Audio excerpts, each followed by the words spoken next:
34장 그의 뜻대로 부르심을 입다. 로마서 8장 28절부터 30절 말씀. 우리가 알거니와 하나님을 사랑하는 자 곧 그의 뜻대로 부르심을 입은 자들에게는 모든 것이 합력하여 선을 이루느니라. 하나님 미리 아신 자들을 또한 그 아들의 형상을 본받게 하기 위하여 미리 정하셨으니 이는 그로 많은 형제 중에서 맏아들이 되게 하려 하심이니라. 또 미리 정하신 그들을 또한 부르시고 부르신 그들을 또한 의롭다 하시고 의롭다 하신 그들을 또한 영화롭게 하셨느니라. 신자의 확실한 소망. 로마서 8장은 신약에서 가장 잔혹한 장 가운데 하나입니다. 35절과 36절 말씀에 주목해 보십시오. 누가 우리를 그리스도의 사랑에서 끊으리요. 환난이나 곤고나 박해나 기근이나 적신이나 위험이나 칼이랴. 기록된 바 우리가 종일 주를 위하여 죽임을 당하게 되며 도살당할 양같이 여김을 받았나이다 함과 같으니라. 하지만 바울은 그리스도인의 삶에 나타나는 이러한 잔혹한 장면 위에 큰 빨간색 붓으로 소망이라는 단어를 휘갈겨 쓰고 있습니다. 예를 들어 37절에서 바울은 이렇게 말합니다. 그러나 이 모든 일에 우리를 사랑하신 이로 말미암아 우리가 넉넉히 이기느니라. 그냥 이기는 것이 아니라 넉넉히 이깁니다. 환난, 곤고, 박해, 기근, 적신, 위험, 칼은 단순히 패배당하는 것으로 그치지 않습니다. 패하는 것 이상의 역할을 합니다. 그것들은 우리의 유익을 위해 사용됩니다. 번역의 차이. 이것이 언제나 사랑받는 28절의 의미입니다. 우리가 알거니와 하나님을 사랑하는 자, 곧 그의 뜻대로 부르심을 입은 자들에게는 모든 것이 합력하여 선을 이루느니라. 성경 번역본마다 약간씩 차이가 있습니다. NSASB는 하나님은 하나님을 사랑하는 자, 곧 그의 뜻대로 부르심을 입은 자들에게 모든 것이 합력하여 선을 이루게 하신다고 말합니다. 또한 킹 제임스 성경은 모든 것이 하나님을 사랑하는 자, 곧 그의 뜻대로 부르심을 입은 자들에게 선을 이루도록 합력한다고 말합니다. 연구해보면 킹 제임스 성경에 바울의 원래 말을 가장 충실하게 옮겨놓았음을 알게 됩니다. 하지만 두 성경의 차이는 그리 크지 않아서 굳이 염두에 두지 않으셔도 됩니다. 모든 성경 번역본이 기본적으로 말하는 바는 하나님이 이 세상을 온전히 책임지고 계시기에 그리스도인들에게 일어나는 모든 일은 그들에게 유익이 주도록 되어 있다는 것입니다. 환난, 곤고, 박해, 기근, 적신, 위험, 칼은 하나님을 사랑하는 자들의 유익을 위해 합력합니다. 따라서 신자들의 확실한 소망은 곤고나 위험이나 배고픔이나 죽음을 피하는 것이 아니라 전능하신 하나님께서 우리의 모든 고통을 우리에게 유익을 주시려고 그분의 자비의 도구로 사용하실 거라는 기대입니다. 요셉은 자신을 노예로 팔았던 형들에게 이렇게 말합니다. 당신들은 나를 해하려 하였으나 하나님은 그것을 선으로 바꾸셨습니다. 하나님을 사랑하는 자들이 당하는 모든 고통도 이와 같습니다. 하나님은 그것을 선으로 바꾸십니다. 큰 건물일수록 기반도 크다. 여기서 서쪽으로 6블록 떨어진 7번가에 새 건물을 지으려고 땅을 파고 있습니다. 거대한 기계식 굴착기가 중앙에 자리 잡고 땅을 파서 덤프트럭에 흙을 실어 나릅니다. 파낸 구멍이 아마 5, 6층 깊이는 되는 것 같습니다. 이것을 볼 때 어떤 추론이 가능합니까? 기반을 깊이 파는 것을 보면 뭔가 큰 건물이 들어선다는 것을 알 수 있습니다. 건물이 크면 기반도 커야 합니다. 로마서 8장 28절이라는 건물. 약속을 건축물이라 생각할 때 로마서 8장 28절보다 더 큰 건물은 없습니다. 이 구조는 정말 어마어마하게 규모가 큽니다. 거대합니다. 무한히 지혜로우시고 무한히 강력하신 하나님께서 모든 것이 그 백성에게 유익하도록 만들겠다고 약속하십니다. 모든 것은 그야말로 모든 것을 의미합니다. 좋은 것들만이 아니라 환난, 곤고, 위험, 죽음 같은 나쁜 것들도 말입니다. 이 거대한 약속 위에 산다면 우리의 삶은 거대한 바위 위에 세워진 요새처럼 견고합니다. 로마서 8장 28절의 성벽 안에 머물면 어떤 것도 우리를 흔들지 못합니다. 로마서 8장 28절 밖에는 혼돈과 걱정과 두려움, 불확실함이 가득합니다. 그곳의 집은 집으로 만들어졌고 치명적인 약물들, 지붕은 양철이고 은퇴 설계들, 벽은 골짜기로 제작되었습니다. 로마서 8장 28절을 대체하는 수천 가지 다른 것들. 하지만 사랑의 문을 통과해 일단 로마서 8장 28절이라는 거대하고 튼튼한 성체로 들어서면 모든 것이 바뀝니다. 우리의 삶은 안전해지고 깊어지고 자유로워집니다. 더 이상 어떤 것에도 흔들리지 않습니다. 전능하신 하나님께서 우리의 유익을 위해 우리가 겪는 모든 고통과 즐거움을 주관하신다는 확신은 우리 삶의 최고의 안식과 안정과 소망과 힘을 제공합니다. 세상에 있는 어떤 약속도 로마서 8장 28절의 높이와 넓이와 무게를 능가하지 못합니다. 로마서 8장 28절의 기반, 그러므로 이 거대한 건축물의 기반은 그 무엇보다 깊고 든든합니다. 앞으로 4주 동안 이에 대해 다룰 것입니다. 29절은 28절의 이유를 말합니다. 영어 성경에서는 왜냐하면 볼이라는 접속사로 시작함. 즉 로마서 8장 28절에는 이 거대한 건축물의 기반, 근거, 기초를 이제 말하겠다는 의미입니다. 훌륭한 약속을 떠받치기 위해 훌륭한 기반이 있어야 하는 것은 당연합니다. 이 부분을 강의하면서 제 목표는 로마서 8장 28절의 약속을 떠받치고 있는 기반으로 안내하는 것입니다. 이를 통해 우리가 이 약속을 더욱 확실히 믿을 수 있기를 기도합니다. 또한 우리의 삶이 더 안정되고 깊어지고 자유로워지고 소망과 기쁨이 넘침으로 세상을 향해 하나님의 세상을 다스리심을 증거할 수 있기를 기도합니다. 믿음은 들음에서 나고 들음은 하나님 말씀에서 납니다. 우리는 이 믿음이 강해지길 갈망합니다. 그러므로 하나님 말씀에 온 신경을 집중합시다. 이 약속의 깊은 기반, 28절을 자세히 보면 하나의 약속, 모든 것이 협력하여 선을 이룬다가 그 약속의 수혜자에 대한 두 가지 설명, 하나님을 사랑하는 자, 그의 뜻대로 부르심을 입은 자에 있습니다. 약속의 수혜자를 말하면서 바울은 우리가 29절과 30절에서 깊이 다루게 될 약속의 깊은 기반에 대해 요약하여 조금 보여줍니다. 구체적으로 말해서 바울이 하나님의 뜻대로 부르심을 입은 자들이 약속의 수혜자라고 말할 때 그는 29, 30절을 미리 보여주는 셈입니다. 29절에서는 하나님의 뜻을 풀어서 설명합니다. 하나님이 미리 아신 자들을 또한 그의 아들의 형상을 본받게 하기 위하여 미리 정하셨으니 이는 그로 많은 형제 중에서 맏아들이 되게 하려 하심이니라. 그리고 30절은 28절에서 나오는 부르심이 함축하는 의미를 보여줍니다. 또 미리 정하신 그들을 또한 부르시고 부르신 그들을 또한 의롭다 하시고 의롭다 하신 그들을 또한 영화롭게 하셨느니라. 따라서 제 계획은 로마서 8장 28절과 그 기반을 요약하여 살펴보고 다음 세 번은 29, 30절에 대해 살펴보려고 합니다. 약속의 수혜자들. 28절에서 시작된 질문은 누가 이 위대한 약속의 수혜자인가 하는 것입니다. 삶에서 당하는 모든 고통이 실제로는 그들에게 유익을 주시려는 전능하신 하나님의 지혜롭고 선한 치료 요법이 되는 그런 사람들은 누구입니까? 두 가지 표현. 이에 대해 바울은 두 가지로 답합니다. 또는 한 가지 답을 두 가지 측면에서 말한다고 할 수 있습니다. 먼저 그들이 하나님을 향해 무엇을 하느냐에 의해, 두 번째는 하나님이 그들에게 무엇을 하셨는가에 의해 약속의 수혜자가 어떤 이들인지 규정됩니다. 먼저 하나님을 사랑하는 자들에게는 모든 것이 협력하여 선을 이룹니다. 이 약속의 수혜자들은 하나님을 사랑하는 사람들입니다. 하나님을 사랑하는 것은 가장 첫째되고 중요한 계명입니다. 하나님을 사랑하는 자들에게 그분이 예비하신 것은 아무도 본 적이 없고 들어본 적 없으며 감히 상상도 할 수 없는 그런 것들입니다. 그런 다음 두 번째로 바울은 이 약속의 수혜자들을 그의 뜻대로 부르심을 입은 자들이라고 표현합니다. 하나님을 사랑하는 것 말고도 이 약속의 수혜자들을 그의 뜻대로 부르심을 입은 자들이라고 말하는 것에는 어떤 의미가 있습니까? 이 질문에 답하기 위해 바울이 쓴 성경 중에서 하나님의 부르심을 언급한 두 구절과 그분의 뜻을 언급한 두 구절을 찾아보겠습니다. 부르심을 입었다는 의미. 30절에 28절에 나오는 부르심을 입다는 의미를 알려줍니다. 바울은 이렇게 말합니다. 또 미리 정하신 그들을 또한 부르시고 부르신 그들을 또한 의롭다 하시고 의롭다 하신 그들을 또한 영화롭게 하셨느니라. 이 구절에서 우리가 알 수 있는 것은 하나님께서는 부르신 모든 사람을 의롭다 하신다는 것입니다.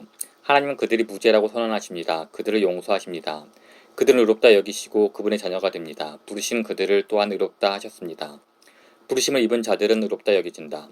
이 구절에서 언급된 부르심은 복음이 선포될 때 모든 사람에게 전해지는 일반적인 부르심이 아닙니다.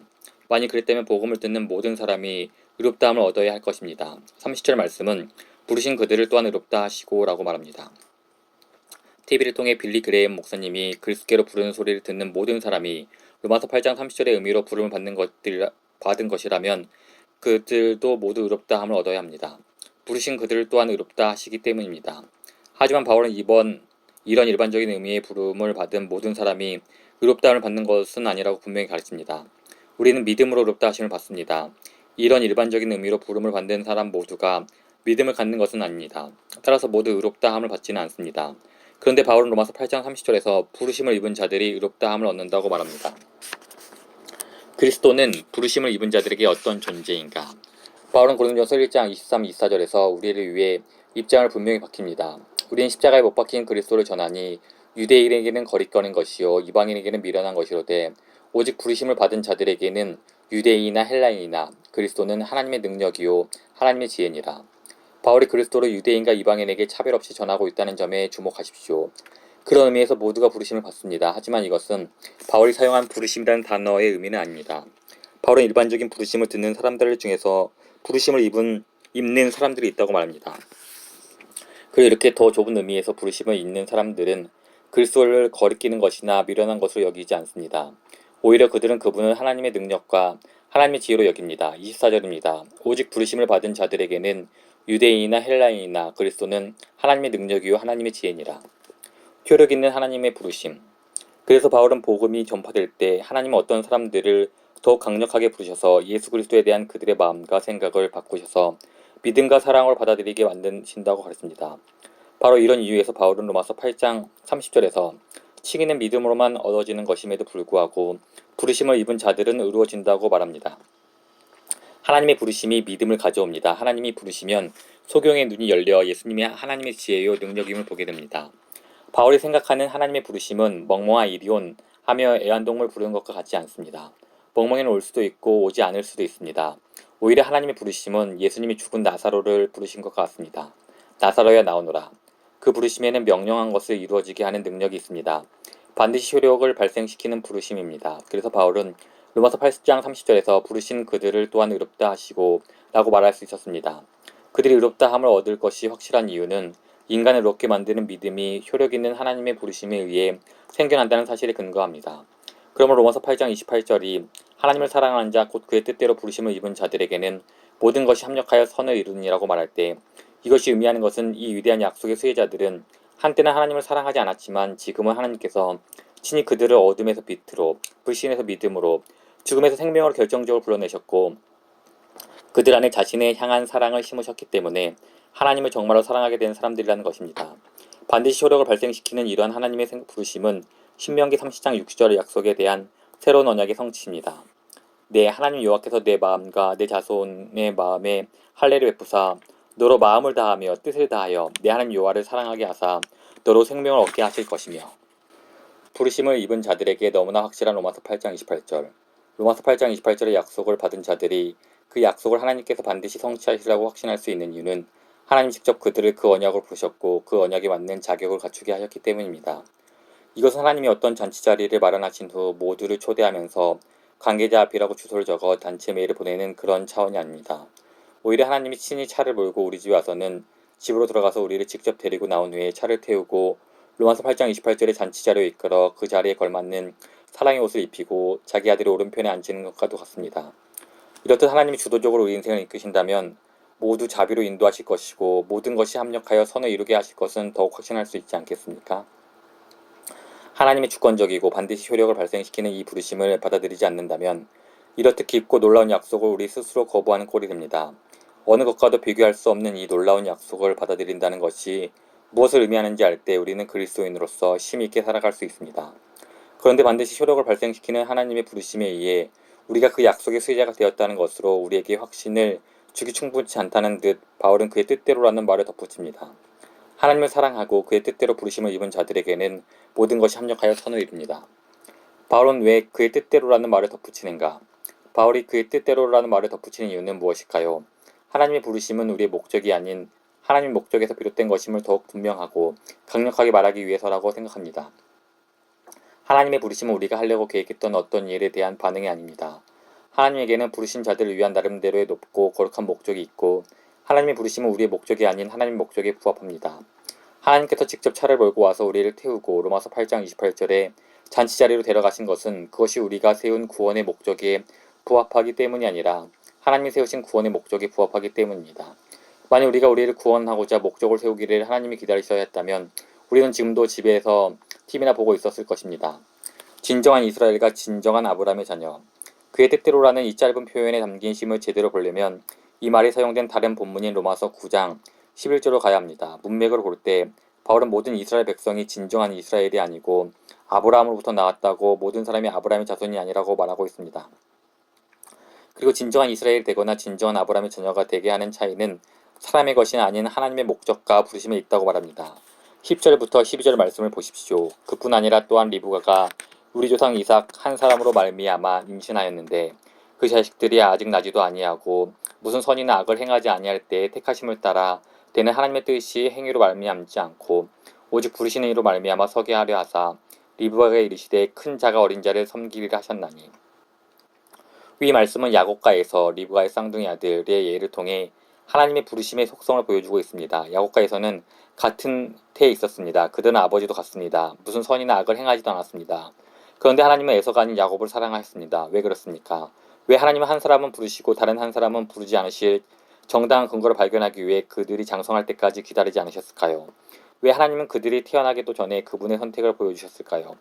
11절에 이에 대한 답은 주는데 로마서 8장 28절에 바로 그 단어를 사용합니다. 택하심을 따라 되는 하나님의 뜻이 행위로 말미암지 않고 오직 부르시는 이로 말미암아 서게 하려 하사. 택하심을 따라 내는 하나님의 뜻, 모든 인간적인 차이점과는 상관없이 이루어지는 하나님의 무조건적인 부르심이 바로 하나님께서 택하심을 따라 되는 그분의 뜻을 유지하는 수단입니다. 하나님이 사람들의 차이와 상관없이 그들을 부르지 않으시고 대신 그들의 차이점에 의거해 부르셨다면 택하심을 따라 되는 하나님의 뜻을 실패로 돌아갔을 것입니다. 하나님 선곡으로 돌아다니며 자신을 뽑아달라고 외치는 정치판의 선거 후보자처럼 되었을 것입니다. 하나님이 제안을 하고 사람은 거절하는 식이 되었을 것입니다.